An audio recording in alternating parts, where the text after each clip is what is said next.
Hola, ¿qué tal? Bienvenidos a Facebook Live de Médica Sur. Soy la doctora Elga Pérez Núñez Zamora.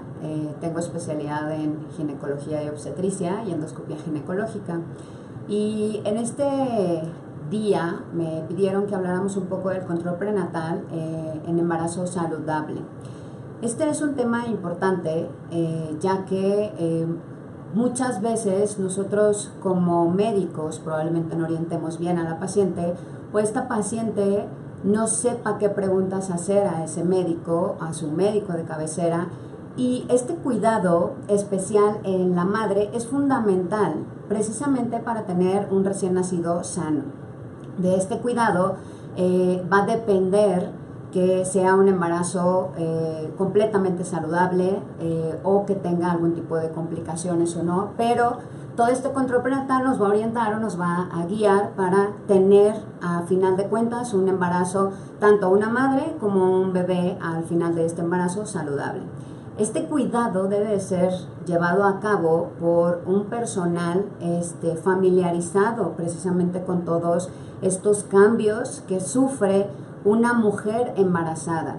Estos cambios son algo natural y que deben de recordar que es un embarazo fisiológico, no es una enfermedad. También tenemos que tener en cuenta que estos cuidados lo tiene que hacer la persona que se encarga precisamente, ya sea el ginecólogo o, como les decía, un personal completamente certificado y que esté familiarizado con todos estos cambios para evitar estas complicaciones, para resolver todas estas dudas que estamos teniendo como pacientes. Esta consulta prenatal inicial, ¿de qué va a constatar o qué va a consistir? Pues que ustedes vayan, si ya tienen un médico de cabecera, le hagan a él todas las preguntas en esta primera consulta. Si no tienen un médico de cabecera, es importante que en esta primera consulta se haga este vínculo médico-paciente, ginecólogo-paciente, para poder llevar una relación más cercana durante todo este embarazo y poder así evitar y ayudarse mutuamente a llevar y evitar complicaciones y a tener un embarazo mejor. En esta primera consulta inicial, ¿de qué consta? Se tiene que hacer una historia clínica en donde nosotros específicamente preguntamos cuáles son los antecedentes familiares que tiene esta paciente. Cuáles son, si sus padres, si sus abuelos, maternos, paternos o hermanos tienen alguna enfermedad, que eso nos pueda a nosotros orientar o cuidar durante todo este embarazo. También cuál es su ocupación, su nivel educativo, si hay mascotas o no en su casa, qué tipo de sangre tiene ella, qué tipo de sangre tiene su pareja, si consume tabaco, alcohol o algún tipo de sustancias que durante el embarazo pues no se pudieran estar ingiriendo.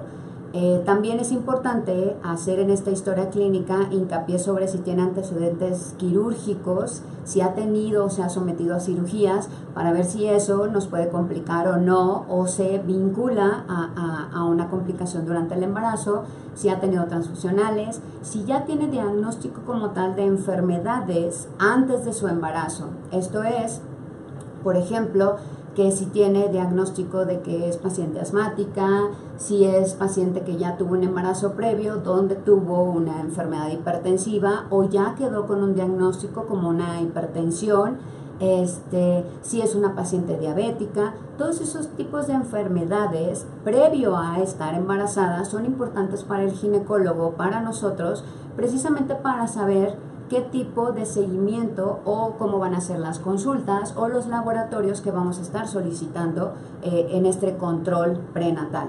La otra es qué consumo de medicamentos está teniendo esta paciente o ha tenido cuando se dio cuenta o detectó que está embarazada. También es muy importante que ustedes también pregunten a su ginecólogo la edad gestacional, cómo van a ser las consultas, cómo van a ser estos controles, los ultrasonidos, y en base a eso también nosotros vamos a establecer cuáles serían los seguimientos con este tipo de pacientes. Otro de los antecedentes que tenemos que preguntar nosotros como tal son los ginecobstétricos, en este caso la fecha de última menstruación. Este es muy importante que ustedes la sepan porque es la primera que la vamos a preguntar nosotros. ¿Cuándo fue el primer día de la fecha de última menstruación?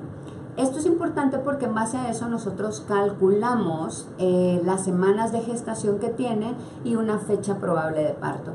¿Cómo hacemos este cálculo? Les preguntamos a ustedes cuál es la fecha, el primer día de la fecha de su última menstruación, y a ese día nosotros le sumamos 7 días, al mes le restamos 3 meses y al año le sumamos 1 año. Esa es la famosa regla de Needle que nosotros nos basamos para saber cuántas semanas de gestación tienen. Si ustedes son unas pacientes o unas personas que tienen ciclos irregulares, que no menstruan mes con mes, que tienen algún tipo de enfermedades, por ejemplo, síndrome ovario poliquístico, que se manifiesta o se caracteriza por tener ciclos anovulatorios o ciclos irregulares. En este caso, lo que hacemos es hacer el ultrasonido y por medio de medición del saco gestacional, del embrión o del feto, es como nosotros entablamos una semana de gestación. Para tener un control o saber cuáles son las semanas de gestación exactas, el ultrasonido que más nos va a servir es el del primer trimestre. También es importante que en esta consulta ustedes vengan acompañadas de su pareja o el familiar directo que va a estar con ustedes relacionados durante todo este embarazo, para que juntos hagan preguntas a su ginecólogo, las dudas que surjan, todas esas inquietudes, que sepan ustedes qué es normal y qué es anormal, qué es esperado y qué no. En esa primer consulta, su ginecólogo tiene que hacer, ver su talla, el peso, evaluar el peso de ustedes, hacer una medición de ese fondo uterino, o sea, la pancita que tanto va creciendo y si va acorde la clínica con las semanas de gestación que tenemos, ver o escuchar más bien la frecuencia cardíaca fetal y hacer un ultrasonido. ¿Cada cuánto son estas visitas que ustedes tienen que tener con su ginecólogo? De acuerdo a la norma oficial mexicana, se establece que tienen que ser un mínimo de 5 consultas. Sin embargo, eso pues va a depender de cada médico, de su ginecólogo o de este personal médico que esté familiarizado con todos estos cambios de la embarazada, porque pueden ser que la citen cada 4 o 5 semanas. Eso, como repito, depende de cada ginecólogo. En esas consultas, en la consulta inicial es básico lo que se van a pedir, al igual que los laboratorios prenatales, que son al principio y al final del embarazo. Por lo regular, los ultrasonidos, ¿cada cuánto se tienen que hacer? O si el ultrasonido como método de imagen es dañino para mi bebé. No, los únicos estudios de imagen que podemos hacer durante el embarazo son ultrasonidos y resonancias magnéticas. Todas las demás radiografías o tomografías están prohibidas durante todo este embarazo.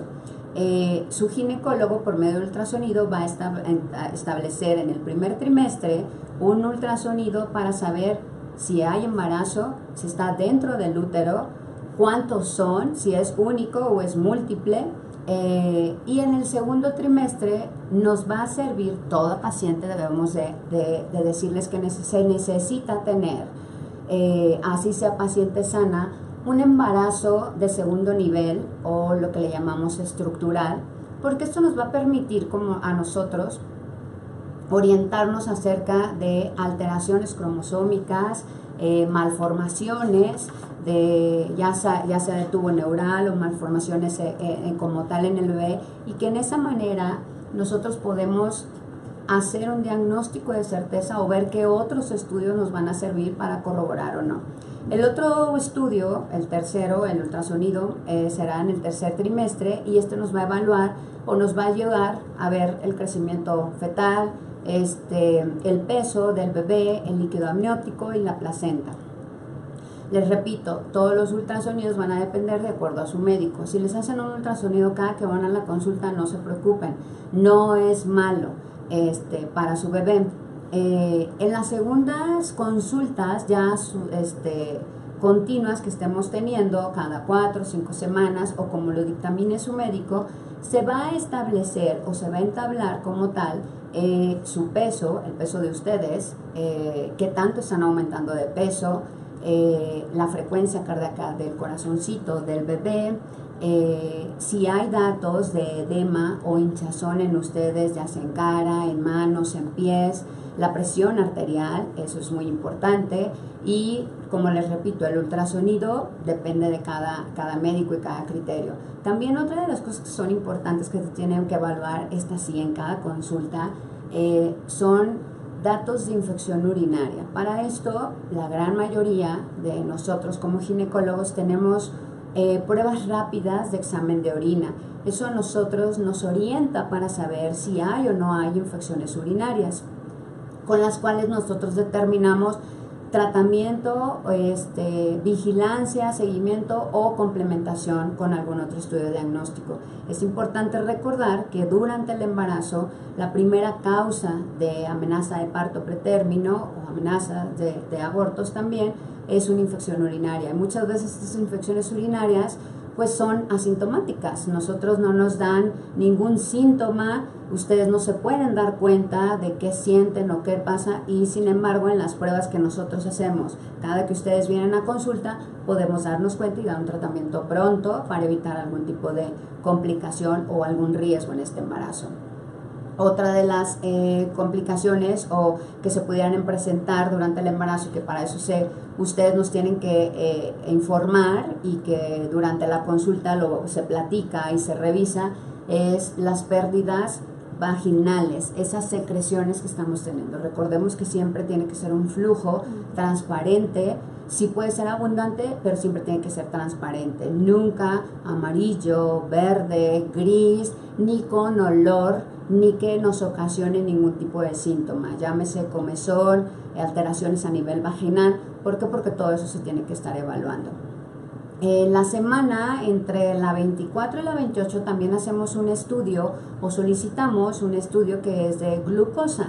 Este estudio de tamiz de glucosa nos sirve para identificar a aquellas personas o aquellas pacientes que pueden desencadenar una diabetes gestacional. Para hacer el diagnóstico como tal, una vez que este estudio nos salga alterado, solicitamos nosotros lo que es la curva de tolerancia a la glucosa. Si todo sigue normal en el transcurso de este embarazo, la siguiente consulta, o entre la semana 32 a la 34, es cuando solicitamos los siguientes estudios de laboratorio completos, al igual que al inicio del embarazo. Esto con la finalidad de saber cómo estamos ya con este final de embarazo, cómo estamos con todos estos cambios que estuvimos viviendo durante este embarazo, si no tengo alterada mi glucosa, si no tengo alterada mi hemoglobina, mis plaquetas, mis pruebas de funcionamiento renal, mis pruebas de funcionamiento hepático, mi examen de orina y unos cultivos vaginales que son básicos. ¿Esto para qué? Porque si hay alguna alteración con algún germen, bacteria, en este caso búsqueda determinada de un estreptococo, me orienta que yo tengo que dar un tratamiento, porque si deseamos un parto, tiene que estar completamente libre de estos tipos de bacterias en el tracto genital para que podamos evitar complicaciones en el bebé, que muchas veces a lo mejor no se pueden ver a simple vista, pero que después del nacimiento se pueden manifestar. Una vez que ya logramos este término del embarazo, después de las 34 semanas es cuando planteamos y platicamos con nuestro ginecólogo cuál es la vía de interrupción de este embarazo, si va a ser un parto o va a ser una cesárea. Eso nos los va a dictaminar de acuerdo a la clínica, cómo esté esa situación de ese bebé, si esté de cabeza o cefálico, si esté sentado o pélvico, si esté atravesado, que esté transverso o una situación oblicua. Ya de eso depende cuál va a ser ya la interrupción como tal. Recordemos que este control prenatal también incluye o debe estar orientado precisamente a los cuidados también del puerperio. No por el hecho de haber terminado un embarazo ya quiere decir que terminamos estos cuidados con nuestra mujer. Viene lo que se llama el famoso puerperio o la cuarentena. Esta nos va a durar alrededor de 42 días. Recordar que en las primeras 24 horas son las horas claves donde también podemos sufrir complicaciones de este embarazo, y es cuando el médico debe estar más cercano a ustedes para explicar y evitar cualquier tipo de complicación. Este puerperio se divide en lo que es un puerperio inmediato, que son las primeras 24 horas a partir de que nace este bebé. Es el puerperio mediato, que son del octavo, de los primeros 7 días, y es el puerperio tardío, que es del octavo hasta los 42 días. Cuando es una cesárea, lo más seguro es que se van a citar con su médico a los 7 días que egresan o salen del hospital para un retiro de puntos, y eso lo hacemos muchas veces con la finalidad de observarlas, de verlas cómo van, cómo se está desarrollando este puerperio, que ustedes estén bien, que no estén sufriendo ningún tipo de complicación, y al término de la cuarentena, en un parto normal, sin ninguna complicación, se vuelven a ver con su ginecólogo al cabo de los 30-40 días para una revisión, y que él vea que todos esos cambios que sufrieron durante todo su embarazo ya regresaron a la normalidad y que ustedes ya pueden iniciar vida sexual y una actividad física normal, así como ir a su trabajo. Es fundamental también el apego a esta lactancia materna, que ahí también, junto con el ginecólogo y su pediatra o neonatólogo, se aclaran todas estas dudas y todas estas preguntas acerca de la lactancia materna. Bueno, solo quiero recalcar, antes de terminar ya como tal esta breve introducción y pasar ahora sí a sus preguntas, el hecho de recordarles que este control prenatal es muy importante, es la herramienta más eficaz que existe para poder evitar estas complicaciones durante su embarazo. Esa cercanía que ustedes van a tener con su ginecólogo, ese vínculo que van a crear, y el que él esté disponible para ustedes en todo momento, y que ustedes sepan que es la persona más cercana y a la primera que le tienen que informar inquietudes, preguntas, dudas, por más tontas que les parezca, es él el que se las tiene que resolver. Antes de ingerir cualquier medicamento, él es el que tiene que decir o avalar si sí se puede o no se puede. No hay que abusar de las vitaminas. Muchas veces se les puede decir, o ustedes pueden ver en las diferentes redes sociales, en internet, que las vitaminas son buenas para el embarazo o para prevenir enfermedades. Hoy en día se sabe que no todas las vitaminas son buenas o interfieren en el curso de una enfermedad. Así es que hay que consultarlo primero con su médico, hay que preguntárselo a él y que él establezca si sí se puede o no se puede y cuáles son los seguimientos. Muchas gracias, y vamos a leer algún tipo de preguntas. Y bueno, una de las preguntas que me hacen es: después de un aborto, ¿qué riesgos pueden existir en un nuevo embarazo? Esa es una buena pregunta, porque todas las personas que han sufrido un aborto quedan con miedo, están temerosas. Sepamos que un aborto es desde el inicio del embarazo hasta las 20-22 semanas, dependiendo de la definición, pero recordemos que el hecho de tener un riesgo de un próximo embarazo, de un próximo aborto, cuando es el primero, es el mismo riesgo de alguien que no ha tenido un aborto. Así es que no estén temerosas, no se preocupen. Si ya son 2 abortos los previos que hemos tenido y este va a ser un tercer embarazo, ahí sí hay que tener ciertos cuidados, ver cuáles son los factores tanto maternos como paternos que a lo mejor nos estén interfiriendo, o estudios inmunológicos en la madre que a lo mejor esté creando anticuerpos, o haya sido simplemente una alteración cromosómica y que no pasa nada en un segundo embarazo. Todos esos embarazos que por desgracia se pierden, no se hagan responsables ustedes como madres, no piensen que ustedes son las culpables. Siempre tenemos que buscar cuál fue la causa. Muchas veces son alteraciones cromosómicas, la información no se da al mismo tiempo y se producen estos embarazos. El cuerpo es sabio, y cuando no funciona o no va a funcionar este embarazo, lo que hace es desecharlo. En un segundo embarazo, cuando ha sido el primero, van a tener el mismo riesgo de un aborto que alguien que no ha tenido un aborto, cuando se tiene el antecedente de uno. Cuando ya se tiene el antecedente de 2 abortos sin haber sido provocados, sí hay que buscar una causa, sí hay que estudiar más a esta persona, a esta paciente. Y bueno, la otra, de esa misma pregunta derivan: después de un aborto, ¿Qué tanto tiempo es recomendable volver a embarazarse? Una vez que hayan pasado 3 meses mínimo, ya su cuerpo puede someterse a un nuevo embarazo y ustedes también. Siempre y cuando, les repito, ese embarazo o ese aborto haya sido efectuado por personal médico capacitado, ustedes hayan estado en control con su ginecólogo y que él sepa o establezca cuál fue la causa como tal de este aborto y que les diga, en 3 meses podemos iniciar otra vez con un embarazo. Es importante con estos antecedentes evitarlos haciendo una consulta preconcepcional.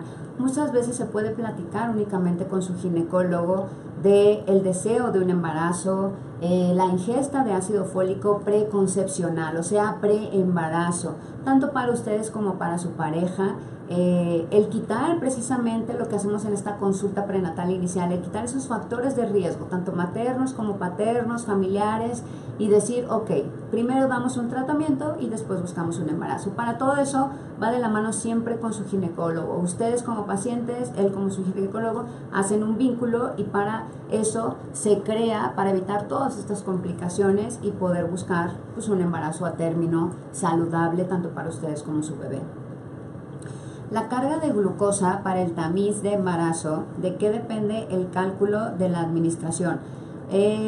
No entiendo muy bien esa pregunta, pero quiere decir, o lo que estoy entendiendo es, de qué depende el consumo de azúcar para esa prueba de embarazo.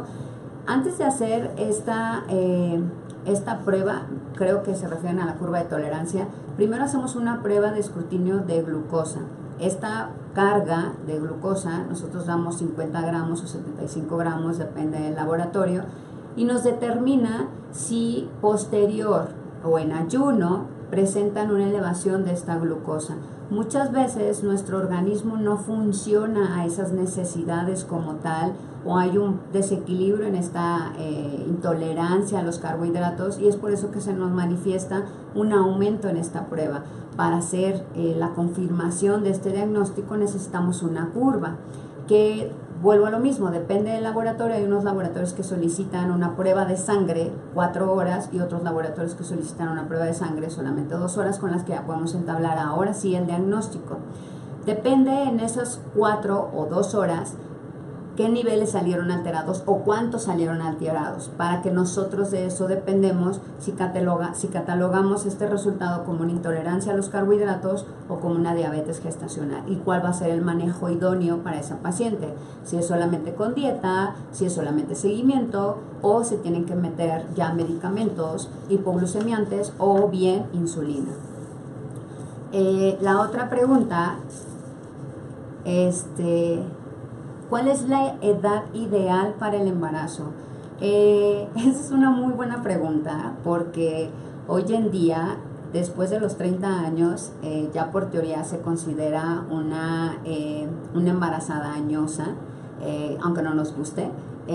Sin embargo, yo creo que la edad ideal es cuando estamos preparadas física y emocionalmente para tener a cargo un bebé, una responsabilidad de otro ser humano. Esa es la edad idónea. Cuando ya tenemos hecha nuestra vida, que sabemos que nuestro entorno está dado, porque si bien es cierto, una primigesta o una embarazada inicial tiene riesgos de ciertas enfermedades. Esto es más aumento esta probabilidad de complicaciones cuando son embarazos adolescentes antes de los 20 años y cuando son embarazos en mujeres de edad mayor después de los 40 años. La verdad es que eso también, aunque ya esté por teoría estipulado que 30 años en adelante son mujeres añosas, yo creo que eso también depende mucho del ginecólogo, de qué tantos factores ustedes tengan como tal y dónde quieran establecer ahorita su vida. Hay que tener en cuenta que hoy en día la mujer se está preparando cada vez más académicamente, que el embarazo y tanto el casamiento lo posterga un poco más de tiempo a lo que era antes, ¿no? Entonces, yo creo que no deben de tener miedo en la edad, siempre y cuando lleven un control adecuado de este embarazo con su ginecólogo, para así evitar riesgos que pudieran suceder en cualquier embarazo normal. Sí, obvio, recordemos que un embarazo después de los 38, 40 años, sí nos aumenta el riesgo ya de por sí de enfermedades asociadas a esta edad, pero que también se pueden prevenir o diagnosticar a tiempo. Bueno, ¿cuáles son los riesgos de un embarazo después de los 30 años? Es un poquito ya de lo que hablamos un poco. ¿Qué tan cierto es que si tomas medicamentos anticonceptivos es probable que te produzca esterilidad? Ok, esa es una pregunta muy común que hacen en consulta porque tienen miedo precisamente a la toma de anticonceptivos hormonales. Y estos anticonceptivos hormonales muchas veces no solamente los empleamos nosotros como ginecólogos a una planificación familiar, sino también lo empleamos para ciertas enfermedades, que esa combinación de un estrógeno y una progesterona me ayudan a ciertas enfermedades para tratarlas. Si bien es cierto que como ginecólogos muchas veces pecamos y damos de estos anticonceptivos como si fueran recetas de cocina y no individualizamos cada caso, creamos precisamente eso, el miedo o creer que un anticonceptivo me va a producir esterilidad. La verdad es que se tiene que individualizar cada medicamento, cada anticonceptivo hormonal en cada paciente para poder establecer cuál es el idóneo para esa mujer y evitar precisamente este tipo de complicaciones. Sí es cierto que hay anticonceptivos que no necesariamente pueden ser combinados, o sea, un estrógeno y una progesterona, que me producen problemas al momento de querer buscar un embarazo. Para eso tenemos que ver qué tipo de anticonceptivos, cuánto tiempo lo ha tomado, por qué lo indicaron y ver en qué situación se encuentra en ese momento. Otra pregunta que hacen es, ¿en qué semana es la ideal para efectuar un procedimiento de intervencionismo fetal? Intervencionismo fetal, quiero pensar que es acerca de algún tipo de malformación en el bebé o algún tipo de estructura en el bebé, si está bien empleada, o procedimiento quirúrgico para la madre. Si es procedimiento quirúrgico para la madre, lo ideal es que sea después de las 20 semanas. Si ya, obvio, tenemos un cuadro apendicular, una apendicitis complicada, estamos a las 16 semanas, se puede realizar. Muchas veces hoy en día, precisamente esto de la endoscopia ginecológica nos favorece mucho, tanto ginecólogos, urólogos, todo aquel cirujano que esté en contacto con esta especialidad como tal de la laparoscopía, nos ayuda precisamente a no tener que hacer una intervención tan agresiva, tan invasiva de abrir ese abdomen cuando estamos embarazadas y así poder evitar complicaciones de mi embarazo y que pueda seguir llevado a cabo sin ningún problema. Una vez de haber dado a luz, ¿se recomienda algún estudio de seguimiento como algún perfil hormonal o algún otro? En realidad no. Si fue un embarazo normal, posterior a tu embarazo, tu vida va a ser normal. Tu ginecólogo te tiene que educar y decir, la cuarentena te va a durar 42 días. Después de esos días, tu seguimiento va a ser con él a los 6 meses, al año, depende de tu ginecólogo, vuelvo a insistir. Y en este tiempo sí le tienes que establecer tú como paciente a tu ginecólogo cuánto tiempo tienes visto dar una lactancia materna, 4 meses, 6 meses, 1 año. En base a eso también él te tiene que orientar o tenemos que orientar el hecho de que pueden sufrir todavía cambios hormonales porque el hecho de la lactancia hace que se nos eleve una sustancia que tenemos, una hormona que tenemos en nuestra cabeza que se llama prolactina y esa muchas veces hace que no tengamos ciclos menstruales mes con mes, sino que tengamos alteraciones o que tengamos sangrados 2 veces al mes o ausencia de esta menstruación durante todo el tiempo que estemos dando lactancia. Todos esos cambios son esperados durante la lactancia. Y durante ese tiempo, la verdad, mientras estemos en lactancia, no es recomendable hacer un perfil hormonal porque precisamente puede salir alterado o puede darnos falsos positivos o falsos negativos. La utilización de ácido acetil salicílico en el embarazo como parte del manejo de pacientes con hematomas retroplacentarios tiene algún tiempo determinado? Híjole, aquí sí es muy importante esta pregunta porque no sé el ácido acetilsalicílico, quién lo esté utilizando para hematomas retroplacentarios, porque si bien es cierto, el ácido acetilsalicílico o la aspirina, para los que no tienen familiaridad con la sustancia, es un medicamento que ha venido a ayudarnos hoy en día en ciertas enfermedades, en ciertas pacientes que precisamente esta consulta que nosotros hacemos prenatal o preconcepcional nos ayuda a determinar cuáles son estos factores de riesgo en esta mujer. Específicamente hablemos de un tema que no viene al caso ahorita, pero dada esta pregunta es cuando tenemos sospecha de que este embarazo tiene una preeclampsia, tiene un riesgo de preeclampsia por ultrasonido, por factores de riesgo, por factores maternos, tengo yo que dar, y se puede dar, una aspirina desde la semana de la 8 a la 16. Si no, en mi ultrasonido, que les decía, si recuerdan, los ultrasonidos de segundo nivel que lo hacemos entre la semana 18 y la 20, ahí me dice si tengo un riesgo, una probabilidad de presentar una enfermedad hipertensiva, en este caso específicamente una preeclampsia. Con la aspirina se puede evitar. Una dosis de aspirina, que en México tenemos la presentación de 100 miligramos, es la idónea para ese tipo de enfermedades y prevenirlas, ayudarme, y se puede dar sin ningún problema en el embarazo. En los hematomas retroplacentarios, lo que utilizamos muchas veces es progesterona. Esta nos ayuda a que ese hematoma se absorba o se vaya eliminando vía vaginal y no me ocasione ningún tipo de alteración en este seguimiento del embarazo. Es más que nada en eso. No sé si hubo una confusión ahí, espero que sí, pero bueno, espero que haya quedado resuelta esta duda. ¿Tienen más dudas? Y bueno, en lo que me pasan otras preguntas, para terminar, recuerden que Médica Sur cuenta con el servicio de ginecología y obstetricia. Se encuentran en la torre de hospitalización o la torre 1, están en el segundo piso, lo que es el área de labor ahorita y de quirófanos, y en el cuarto piso se encuentran las habitaciones para todas estas mamis que puedan tener a su bebé con un alojamiento conjunto de su bebito las 24 horas. Y los teléfonos son 5424-7200 a las extensiones 3164 o 3165. También en la página de Médica Sur pueden consultar, encuentra a tu médico, el ginecólogo, y viene una serie de ginecólogos que pertenecemos al staff de Médica Sur. Otra de las preguntas, dos ya para terminar nuestro Facebook Live, es ¿cuál es el riesgo de quedar embarazada mientras están tomando anticonceptivos? Conozco un caso de que la mamá se dio cuenta a los 5 meses.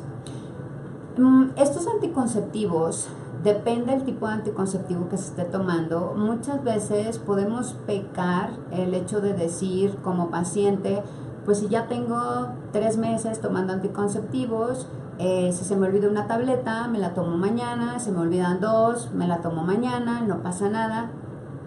Sí tenemos que hablar mucho con nuestro ginecólogo y decir, para eso es esta información de la mano con nuestro ginecólogo, ver qué pasa si a mí se me olvida una pastilla, si me la tengo que tomar, la tengo que omitir, qué pasa con mi reproducción, estoy siendo cuidada todavía por este método de planificación o ya estoy en riesgo de un embarazo. Por lo regular, cuando se omite una a la hora, por ejemplo, que mis pastillas sean nocturnas, todas las noches antes de acostarme me estoy tomando mi pastilla anticonceptiva. ¿Qué pasa si me doy cuenta en la mañana que la de la noche no me la tomé? En ese momento me tengo que tomar la pastilla olvidada y en la noche continuar con mi pastilla normal de mi blister. Si ya tengo 2 pastillas olvidadas, ahí sí ya tengo un riesgo. Tengo que terminar ese blister o esa carterita, pero ya tengo un riesgo de mi protección y tengo que estar protegida con otro método de planificación. Probablemente en este caso no hubo un tipo de alerta como un sangrado, pero sí hubo una interrupción de esa protección. Probablemente un olvido de 2 pastillas, no se dio cuenta, 3 pastillas, y quedó embarazada, tuvo relaciones, y es ahí cuando interfieren este tipo de pues hallazgos de embarazo aún con método de planificación.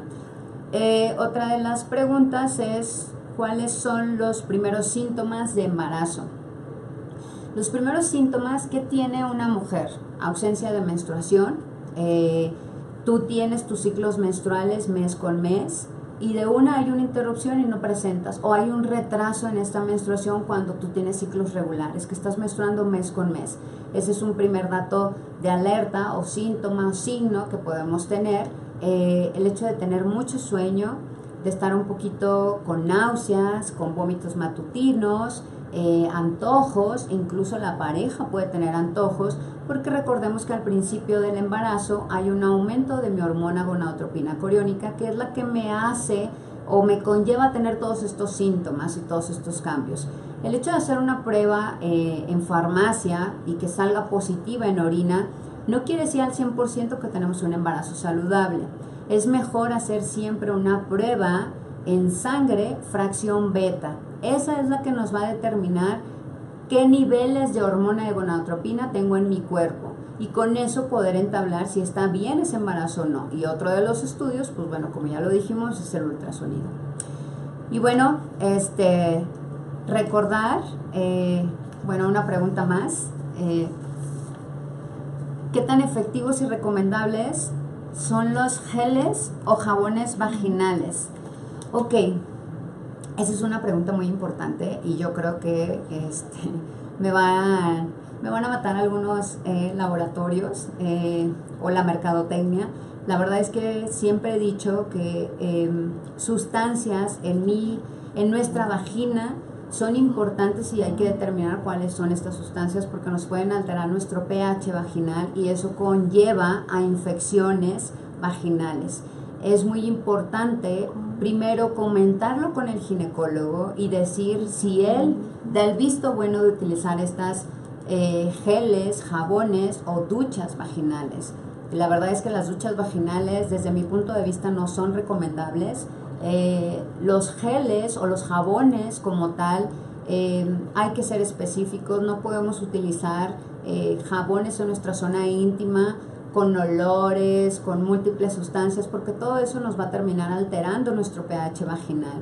Es muy importante que mi zona vaginal siempre esté pues con ciertas sustancias que nos están cuidando al final de cuentas, y nuestro pH siempre tiene que estar balanceado.